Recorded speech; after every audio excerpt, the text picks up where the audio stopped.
Have you ever wondered about the Wendigo, the mythical creature known to stalk the wilderness? This creature, steeped in lore and fear, has been the subject of countless tales, each more terrifying than the last. It's the embodiment of the unknown, the beast lurking just beyond the glow of the campfire. Today we're going to explore 3 such stories of the Wendigo, tales that blur the line between reality and myth. Prepare to delve deep into the chilling tales of Jake, Tyler, and Hank as they encounter the Wendigo. Our first tale comes from Jake, a seasoned camper who ventured into the Rockies. Jake, no stranger to the wilderness, had a love for the Rockies that ran deep. His camping trips were frequent, each one filled with a sense of adventure and tranquility. But on one fateful trip, tranquility was replaced with terror. As the sun set, painting the sky with hues of orange and red, Jake settled down by his campfire. The Rockies, usually a symphony of nature's sounds, fell eerily silent. The only sounds were the crackling fire and Jake's own heartbeat, which seemed louder than ever. Jake felt an unsettling sensation, a feeling of being watched. He dismissed it as just the wilderness playing tricks on him, but the feeling persisted, growing stronger with each passing minute. The silence of the Rockies was broken by a noise, an odd rustling in the underbrush. Jake's heart pounded in his chest as he strained his eyes in the darkness, trying to make out what could be lurking there. Then came the encounter that would forever change Jake's perception of the Rockies. Out of the shadows, a figure emerged, tall, skeletal, with glowing eyes that seemed to pierce right through Jake. The Wendigo. Its presence was as chilling as the mountain air, its howl echoing through the silent night, a sound that would forever be etched in Jake's memory. Jake, paralyzed by fear, could only watch as the creature moved closer. It was only when the Wendigo was within arm's reach that Jake snapped back into reality. He grabbed his gear and ran, leaving behind the campfire that was once a source of comfort, now a beacon for the creature of the night. Jake escaped, but the memory of that night in the Rockies still haunts him. His love for the wilderness remains, but now it's tinged with a sense of dread.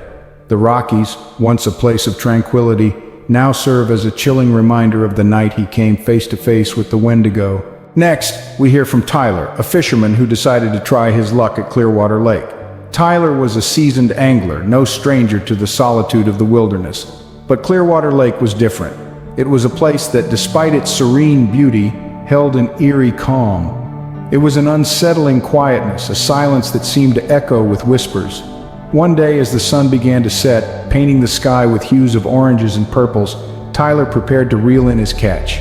Just as he was about to call it a day, a whisper drifted across the water, a soft murmur almost inaudible but distinct enough to catch his attention. He strained his ears, but the whisper faded into the rustling leaves and lapping waves. In the following days, the whispers became more pronounced. They seemed to originate from the heart of the forest, growing louder as night fell. They were not words nor any language Tyler could discern, yet they bore a chilling message, one that filled him with an indescribable dread.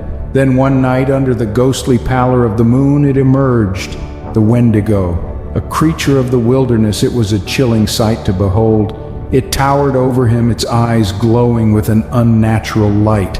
Its gaunt, skeletal figure was a grotesque parody of a human form, a grim reminder of the legend that it was once a man driven to cannibalism by hunger.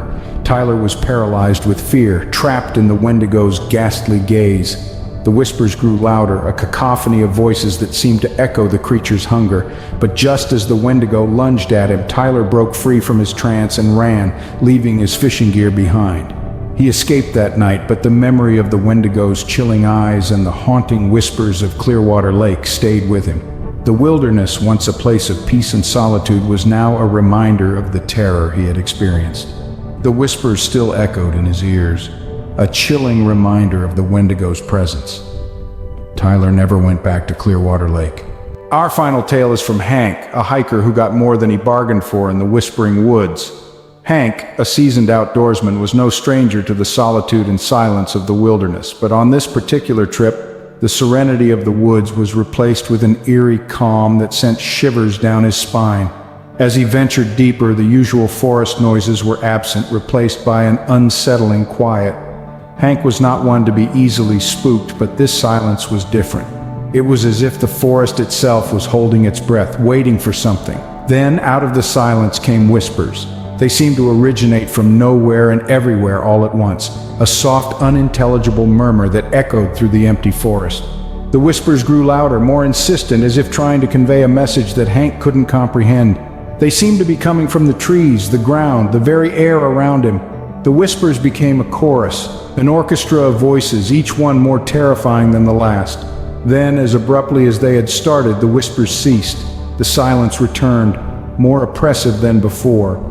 Hank, now on high alert, kept moving, his heart pounding in his chest, his senses heightened, but nothing could have prepared him for what he saw next. From the shadows of the trees, a figure emerged.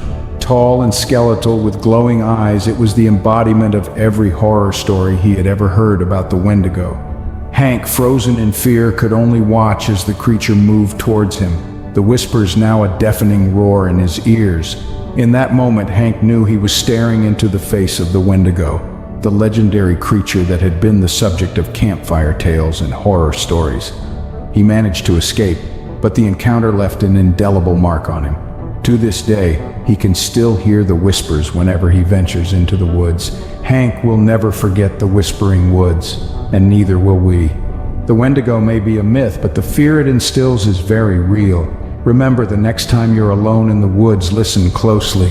The whispers might just be trying to tell you something. 3 tales, 3 encounters, and 1 terrifying creature, the Wendigo.